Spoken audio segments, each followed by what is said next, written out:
Halo hola sobat SMK semua, apa kabar? Meskipun COVID di Indonesia sudah reda belakangan ini, kalian tetap ingat protokol kesehatan ya, supaya kita semua sehat-sehat. Kembali lagi di BBK, Bincang Bersama Oscar. Di episode ke-18 kali ini, kita akan membahas hal yang sampai sekarang masih ramai dibicarakan oleh orang-orang Indonesia. Apa itu?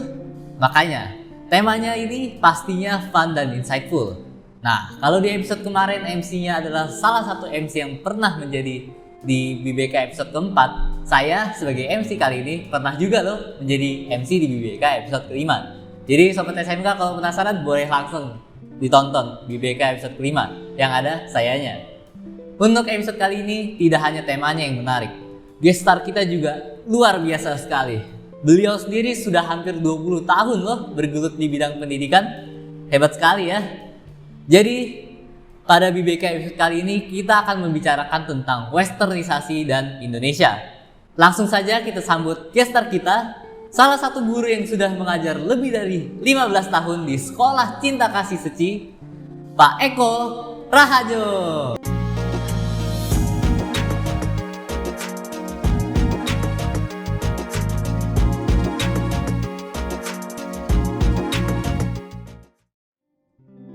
Ya, ayo selamat pagi semuanya. Pagi Pak. Pagi. Halo Pak, gimana nih Pak kabarnya hari ini Pak? Bersyukur, wah selalu happy, sehat dan juga kita tetap semangat. Bagaimana dengan kabar kamu juga? Kalau saya seneng banget Pak. Oh, kenapa itu? Karena Bapak bisa hadir di sini. Oh. Kita bisa bareng-bareng ngobrol. Terima kasih. Hari ini. Saya juga merasa tersanjung loh diundang ke Aduh, BBK Pak. ini. Satu kehormatan bagi saya. Untuk pertama saya diundang sebagai ya mungkin kita bisa berbincang-bincang di sini dengan BBK. Terima kasih kesempatannya. Kalau Bapak bilang kehormatan bagi Bapak, ini kehormatan juga bagi kita. Karena kan Bapak yang tadi saya sebut udah 20 tahun lebih ngajar. Oh, tepatnya 19 tahun di Seci saya. 19. Iya. Keren sih Pak. Oke, Oke. kita terhormat Bapak bisa hadir hari ini. Oke, terima kasih. Iya. Oke, jadi gini nih Pak, tema BBK episode kita kali ini kan westernisasi dan Indonesia. Oke. Sebelum kita masuk nih Pak ke pembahasannya, saya mau menjelasin dikit lah Pak. Oh, Boleh kan ya Pak ya? Silakan ya. Kenapa kita tim produksi BBK mau mengangkat tema ini sebagai tema pembincangan saya dan Pak Eko sekarang. Nah jadi gini nih Pak, belakangan ini saya dan tim produksi BBK melihat bahwa masyarakat Indonesia itu makin lama makin banyak yang bukan cuma sekedar peduli atau sekedar ngeliatin doang, tapi mereka mulai terlalu terobsesi dengan budaya-budaya asing, budaya-budaya luar negeri. Oke. Contohnya aja nih Pak, jadi mereka mencontoh atau perilaku tindakan orang-orang luar negeri yang masalahnya tidak sesuai dengan adat istiadat budaya kita. Iya. Contoh mudahnya aja nih Pak, tadi pagi aja ada teman saya yang bilang dia lebih suka musik luar negeri daripada musik Indonesia. Padahal kan musik Indonesia jauh lebih keren kan Pak. Menurut Bapak sendiri gimana? Iya, sebenarnya itu kembali ke selera ya kalau tentang musik, kalau tentang gaya hidup dan sebagainya. Tetapi kalau bisa ya jangan kita melupakan jati diri kita. Iya, Pak. Kebangsaan kita sebagai orang Timur, sebagai orang Indonesia kan kita juga punya budaya sendiri, punya etika sendiri, punya satu bentuk kehidupan yang mencerminkan karakter kita sendiri gitu. Apalagi yang paling parah, yang paling sering diomongin sama orang-orang kayak orang yang pakai bajunya minim, itu kan gak sesuai banget ya Pak sama itu kita mungkin sebagai orang banyak Indonesia. kurang, jadi seadanya dibikin gitu. Iya. Iya juga sih Pak. Iya.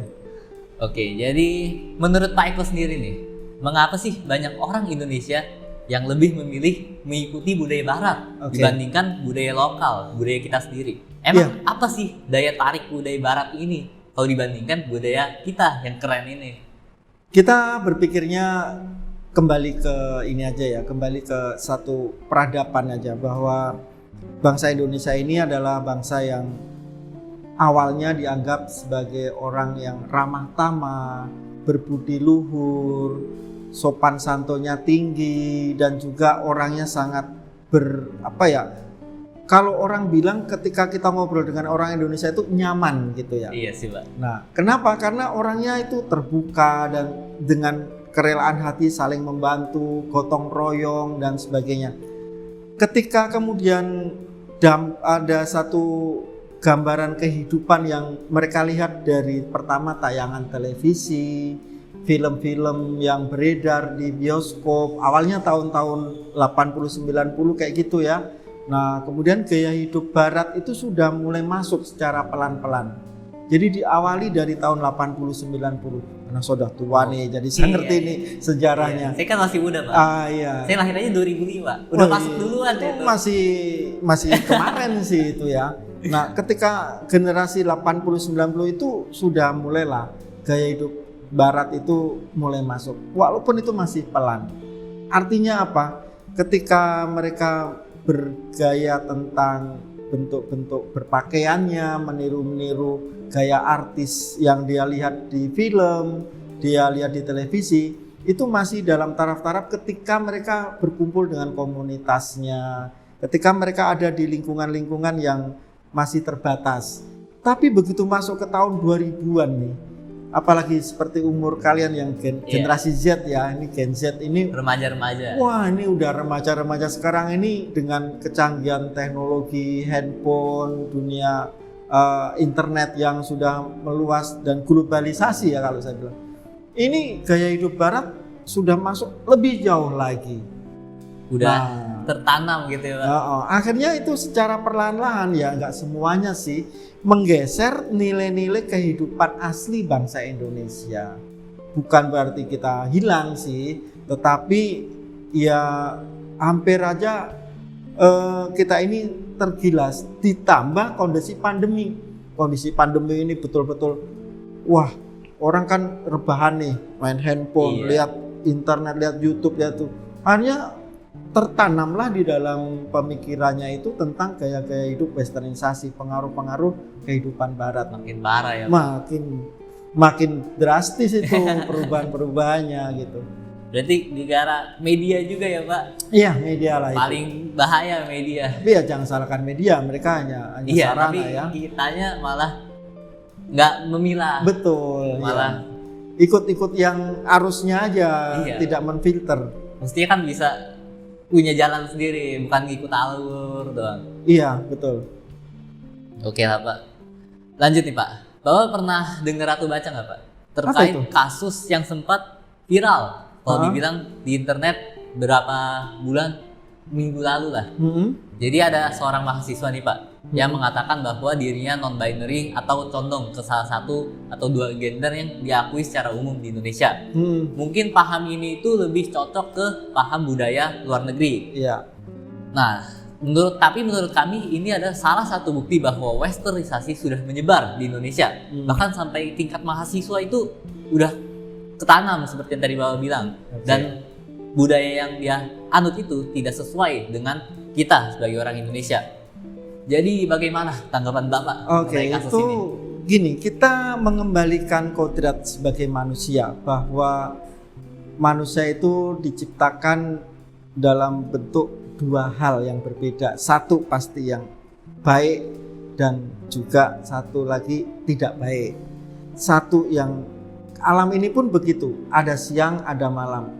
Manusia pun mestinya ada dua hal yang harus kita cermati, ada laki-laki dan ada wanita. Perempuan. Sehingga ketika ini sebagai kodrat alam, emang bisa manusia menentang misalnya kan gitu ya. Nah, sehingga ketika ada yang mengatakan bahwa nggak penting, saya mau laki-laki, saya mau wanita, saya kan yang penting kodrat saya ada yang penting saya bisa happy, yang penting saya bisa menuruti keinginan kebahagiaan saya, keinginan saya, kesenangan saya kayak apa. Saya nggak penting jadi wanita atau jadi laki-laki. Itu satu tindakan yang kalau dalam konteks keagamaan ya, itu melawan kodrat. Nah, tentu di samping itu tidak sesuai dengan nilai-nilai keindonesiaan ya, kita saling menghargai orang lain, itu juga menjadi satu perbuatan yang menyalahi kaidah-kaidah agama. apapun agama orang pasti itu bukan hal yang dibenarkan. Nah, kemudian dikaitkan dengan kehidupan remaja yang sudah mengabaikan nilai-nilai seperti itu, tentu ini menjadi sebuah keprihatinan bagi kalangan dewasa ya. Kayak saya kan udah kalangan dewasa nih. Wah, ini gimana nih anak-anak kok udah mulai kayak gini, merasa bahwa gender itu tidak menjadi satu prioritas. Lah nanti untuk meneruskan sebuah keturunan kan itu perlu ada satu pernikahan ya.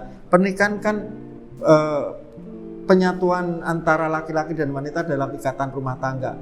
Nah, kalau orang ini nggak menuruti gender atau hanya kesenangan sesaat duniawi, wah mereka bagaimana nanti mereka meneruskan keturunan? Siapa gitu kan? Iya, siapa yang nanti akan jadi penerus dia?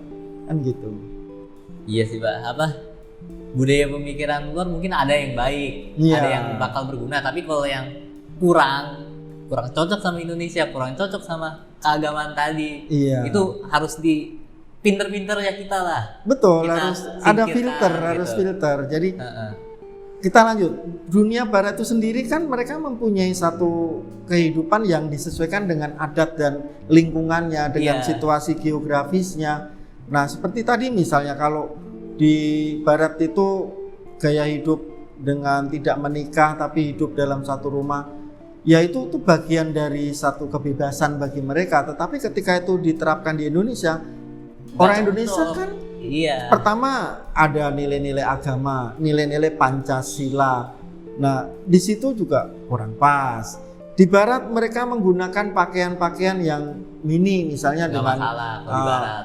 Karena mereka mempunyai beberapa musim kan ya, ada mungkin musim panas, mereka dengan kondisi cuaca yang cukup panas dan mereka menggunakan baju yang tidak. Tapi di Indonesia dengan kondisi panasnya seperti apa sih? Nah, sehingga itu tidak pas lah diterapkan. Atau mungkin yang ketiga tentang kalau kita bilang pergaulan ya. Di sana mengedepankan tentang individualisme karena orang dituntut untuk eksis dalam kondisi apa yang dia lakukan dalam diri orang-orang itu diberi kebebasan. Nah, Indonesia ini kan orangnya kita mestinya ada semacam ramah tamah yang saling kita mengenal, berkomunikasi, bersilaturahmi, sosialisasi dengan jiwa yang ketimuran ya. Belum bisa untuk kita memikis dengan kondisi itu dengan disamakan dengan Barat, belum bisa. Iya sih Pak, mesti lebih pinter lah kita sebagai remaja. Betul, sekarang ya. Iya. Nah, kalau kita ngomongin westernisasi nih Pak, ditanya apa sih penyebabnya? Kayak tadi Bapak bilang, tadi pertama kan Bapak ada bilang kan globalisasi, itu penyebabnya juga kan. Nah, tapi kita mau tahu nih Pak, selain globalisasi, ada nggak sih faktor pendukung yang membuat westernisasi itu makin banyak lah di Indonesia? Ada beberapa hal yang selama ini saya sih mengamati secara pribadi ya, bukan penelitian sih. Yang pertama bahwa kondisi pergaulan remaja itu ingin mencari jati diri. Usia-usia belasan itu adalah usia pencarian siapa sih saya. Dan ketika dia dihadapkan dengan kenyataan bahwa yang dominan muncul di lingkungan adalah tokoh-tokoh Barat, penyanyi-penyanyi idola, bintang-bintang film dan juga tokoh-tokoh yang dia kagumi itu kebanyakan dari Barat ya, mereka menjatuhkan itu sehingga apa yang jadi kiblatnya orang itu melakukan apa ya jadi kiblatnya dia untuk meniru. Itu yang pertama. Jadi mau keren gitu ya Pak. Yang kedua adalah dampak pengaruh dari teknologi komunikasi ya, tadi globalisasi ya. Memang itu nggak bisa dipungkiri. Teknologi itu nggak bisa kita stop kok, karena dia akan selalu berkembang. Hanya kita pinter untuk memfilter, memberikan batasan. Yang baik akan kita manfaatkan, yang kurang baik tentu harus kita buang. Ya, kita hindari lah untuk hindari.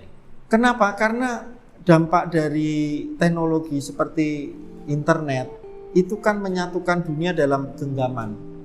Apa yang ada di luar sana, apa yang terjadi dan apa yang dilakukan oleh orang lain bisa kita lihat.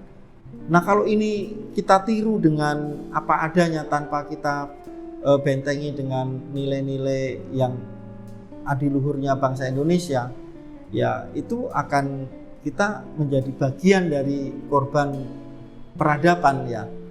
Maka bentengnya itu mungkin nanti ditanyakan ya, mungkin pembentenginya itu dengan cara ya kita harus kuat untuk keimanan, keyakinan keagamaan, yang kedua juga kontrol orang tua dan masyarakat, dan yang ketiga tentu dalam diri sendiri ya, dari diri sendiri itu untuk menjaga dari hal yang kurang baik.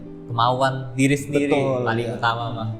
Kalau kita mau mah pasti bisa kita hindari. Betul. Tapi kalau kita kalah sama ego, mau keren, mau eksis, udah masuk belum. Anak muda kan maunya wah diakui loh, saya begini loh, karena dia di bidang basket bagus lah. Siapa idola basketnya? Nah, itu dia tirulah dari cara gaya hidupnya dan semuanya. Itu bagus sih untuk prestasi. Tapi ketika itu dalam konteks kehidupan sehari-hari yang detail ya, kadang-kadang itu malah bumerang. Kenapa? Orang melihatnya jadi aneh. Di Indonesia itu belum waktunya yang kayak gitu-gitu misalnya kayak gitu. Iya, teman-teman basket di SMK juga pasti kalau ditanya siapa idolanya, ngejawabnya siapa? Michael Jordan itu kan luar negeri. Iya. Stephen Curry itu kan luar negeri. Mereka pasti jawabnya yang luar negeri semua. Iya, karena mereka berprestasi. Betul. Nah, kita tiru prestasinya. Tapi itu. Kan pemain basket Indonesia juga ada yang berprestasi. Kalau mereka ditanya siapa pemain basket Indonesia yang berprestasi, nah mereka juga bingung siapa. Itu nggak ada niatan mau tahu diri. Jadi mungkin salah satu cara untuk mengembalikan mereka ke dunia sendiri adalah mestinya dari stakeholder yang ada lah itu memunculkan tokoh-tokoh atau kisah-kisah atau apapun yang berkaitan dengan orang Indonesia yang berbau keindonesiaan, entah itu masa lalu, masa kini, yang punya prestasi dan sebagainya, itu lebih sering ditunjukkan dan dimunculkan agar itu menjadi idol baru. Nah, ini adalah bagaimana merangsang agar generasi muda sekarang ini lebih mengenal orang-orang sendiri yang punya prestasi.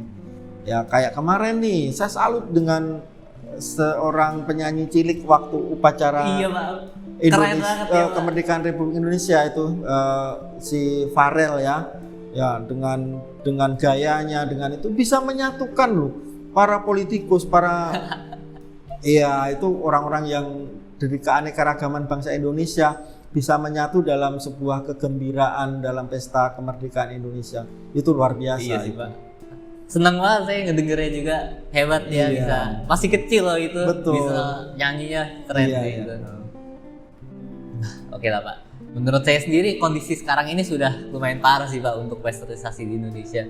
Udah menyebar banget. Oh gitu ya. Tapi kalau masyarakat semakin menerapkan gaya hidup barat di negara kita, dari pemerintah sendiri gak ada aksi untuk membantu mengatasi, dan masyarakat Indonesia yang lain nih, ya angkat tangan juga, mereka nggak peduli tentang westernisasi ini. Menurut Bapak apa yang bakal terjadi dengan Indonesia? Saya pikir pemerintah juga nggak diam sih. Mereka masih membuat suatu terobosan-terobosan yang sifatnya hal yang untuk menghindari satu dampak negatifnya itu. Cuma memang belum begitu maksimal. Kita melihat bahwa pengaruh-pengaruh westernisasi itu masih dominan di masyarakat, terutama kalau kita lihat kalangan remaja ya Pak. Iya, di kalangan remaja itu sekarang di klub-klub malam atau di dunia-dunia dugem ya, saya nggak paham sih itu. Ya, saya juga nggak paham Pak. Masih belum cukup umur. Cuman kalau kita browsing ya, kita browsing, kita lihat di internet dan di YouTube dan sebagainya, itu udah seperti di barat kondisi di Jakarta ini. Tentu ini mungkin masih di batas kota-kota besar ya. Nah, maka ya itu tadi, penanaman nilai-nilai itu mesti dilakukan entah dari keluarga, lingkungan yang paling kecil, kepedulian orang tua kepada putra-putrinya, kemudian guru kepada siswanya, sekolah dalam konteks lebih luas lah. Sekolah mempunyai satu karakter yang seperti di sekolah secil lah ya. Jadi membentuk budaya-budaya humanis, karakter anak dengan budi pekerti luhur, dan juga dengan sikap perilaku yang menunjukkan tentang kepedulian, keramah tamahan, berbakti ke orang tua. Itu adalah kunci-kunci untuk mengikis westernisasi yang selama ini sudah jauh. Mungkin kalau kita kita bicara di luar lingkungan sekolah C lah ya. Mungkin di sana kita juga akan terkaget-kaget ya melihat kondisi masyarakat pemudanya gitu, remaja-remaja sekolahnya. Tapi bersyukurlah kita masih banyak orang yang peduli, termasuk kontrol sosial masyarakat. Nah itu aja yang harus ditingkatkan partisipasinya. Saya kira itu. Bicara tentang contoh nih Pak, Bapak pernah lihat juga Pak orang yang terkena westernisasinya parah gitu? Atau terlalu mengagung-agungkan budaya barat? Saya merasa bahwa kalau melihat ketemu orangnya sih pernah ya, tapi nggak perlu saya cerita siapa lah. Oh iya nggak perlu Pak. Jadi ketika itu dia orangnya sih belum pernah ke Eropa, belum pernah ke Amerika sih belum. Dia mas temenan sama saya juga dari kecil. Kita ngerti dia sebenarnya siapa. Tapi gayanya ya menunjukkan cara berpakaian, gaya bicara dan gaya hidup itu ke Inggris-Inggrisan lah kayak gitu. Kalau Inggrisnya bagus itu dalam konteks komunikasi Inggrisnya bagus nggak masalah. Nah, dia hanya gaya-gayanya aja seperti dibuat-buat orang sana gitu. Nah, saya tanya, cobalah kamu itu nginjek bumi ini Indonesia bro. Kamu juga kita tahu kita sama-sama dari kampung kita sama. Ya malu sendiri sih ketika kita ungkap dengan gaya. Nah maka kita ini hidup nyata, kita nginjek bumi yang sama dengan kondisi yang langit yang sama, bumi yang sama ya. Kita nggak perlu menunjukkan kita orang yang berbeda karena kita ngerti dari awalnya gitu. Ya mungkin beda lah dengan orang yang mungkin dia kuliahnya S1, S2 di luar negeri, kemudian pulang ke Indonesia setelah 10 tahun dia pernah kerja di sana. Nah di sini gaya hidup seperti itu terbawa sedikit, oke lah, dia masih positifnya yang diambil. Justru orang-orang terpelajar itu mereka lebih mengambil gaya-gaya positifnya, tapi negatifnya mereka nggak bawa kok. Iya. Gitu. Beda ya Pak ya? Beda, kelasnya beda gitu. Saya juga sih kalau saya mikir ya, kalau saya suka sama budaya barat, saya di Indonesia mesti tetap bangga sebagai orang Indonesia. Iya, mesti ngikutin aturan-aturan Indonesia juga. Iya betul lah itu. Di mana bumi diinjak di situ langit dijunjung iya. Kan? Nah. Oke Mbak, sebelum kita akhiri, menurut Bapak sendiri, apa langkah terbaik yang bisa kita lakukan untuk membantu mengatasi westernisasi di Indonesia? Membantu teman-teman kita juga nih yang mungkin sudah terpengaruh dengan westernisasi dan mendorong kemajuan budaya Indonesia supaya bukan kita nih Pak yang terpengaruh budaya luar negeri, tetapi budaya kita yang bisa go internasional, mendunia gitu. Oke, yang pertama kita membentengi diri lah dengan kehidupan yang nyata seperti tadi saya katakan, semua orang Indonesia itu beragama karena kita Pancasila ya, ketuhanan yang Maha Esa. Maka ketika kita sudah mengakui salah satu agama ya, jalankanlah agama itu dengan baik. Apapun agama saudara itu adalah kalau dilakukan dengan baik, saya kira itu bisa menjadikan benteng untuk pertahanan terbaik. Yang kedua adalah kontrol sosial masyarakat, orang tua, dan juga keinginan diri untuk bisa kita hidup sebagai bangsa Indonesia. Coba cintailah budaya-budayanya, cintailah kehidupan-kehidupan di lingkungan sekitar kita, menggali apa yang selama ini ada di sekitar kita. Contohnya kehidupan ondel-ondel di Jakarta aja. Kita ini maknanya dalam loh, ondel-ondel itu punya sejarah, punya warisan budaya. Coba itu digali, jangan melihat ondel-ondel yang didorong orang yang jalan di depan rumah kita minta sedekah uang apa itu ngamen gitu. Itu bukan ondel-ondel dalam makna yang sebenarnya. Coba kaji aja itu nilai-nilai seperti itu. Budaya di Jawa Barat, Jawa Tengah, seperti lagu-lagu daerah itu juga mempunyai makna yang bagus. Nah, cintai dan kajilah itu. Kalau kita bilang sekarang riset ya, kita riset, kita bikin satu kajian, cari tahu apa itu sejarahnya. Itu satu kekayaan budaya yang luar biasa. Nah, dari situ baru kita akan pelan-pelan pasti akan mencintai hal yang sifatnya kekayaan budaya Indonesia. Bener banget sih Pak, saya sendiri juga jadi malu nih Pak, karena saya agak lupa-lupa apa sih itu ondel-ondel, aduh malu banget saya. Bapak Padahal gitu, tiap sore suka ngeliat ya di. Ada sering beberapa kali ngeliat tapi lupa saya, aduh. Iya. Tapi ya nanti coba saya langsung cari ya Pak, apa itu ondel-ondel, biar saya juga Nanti tidak terpengaruh lebih in-depth ke westernizasi. Indonesianya gitu. Bisa punya ke benteng Betawinya sendiri. juga kan. Iya. Oke, tidak terasa BBK episode kali ini bersama Pak Eko sudah selesai. Oke. Terima kasih loh Pak Eko karena sudah bersedia meluangkan waktunya untuk hadir. Oke, di terima BBK kasih kali juga. Ini juga satu bagian dari bagaimana kita sharing untuk saling berbagi Ya. bagi pengalaman lah. Iya. Ini orang tua dengan anak muda itu kan beda generasi. Saya generasi X loh ya. Ini generasi Z itu beda banyak loh. Oke. Makasih banget sih Pak sekali lagi sudah hadir sebagai gestar yang luar biasa mau berdiskusi Iya. dengan saya. Dan juga terima kasih kepada sobat SMK semua yang sudah bersedia, yang sudah menyaksikan BBK episode ke-18 kali ini. Apa yang disampaikan Pak Eko hari ini harus sobat SMK ingat ya, Iya. dan laksanakan. Jangan sampai dilupakan. Oke, Indonesia tidak akan kalah dengan negara luar kalau kita percayakan hal itu. Jadi mungkin sekian, stay tune terus dan jangan lupa untuk follow Instagram OSIS SMK Cinta Kasih Suci supaya tidak ketinggalan informasi-informasi mengenai BBK selanjutnya. Jika sobat SMK ada request mengenai apa yang harusnya kita bahas di next episode atau siapa gestar luar biasa seperti Pak Eko yang bisa kita undang, boleh banget di komen di bawah. Saya Vincent, mewakili seluruh tim BBK yang bertugas mengucapkan terima kasih dan mohon maaf apabila ada kesalahan kata maupun tindakan yang kurang berkenan. Sampai jumpa di BBK episode selanjutnya.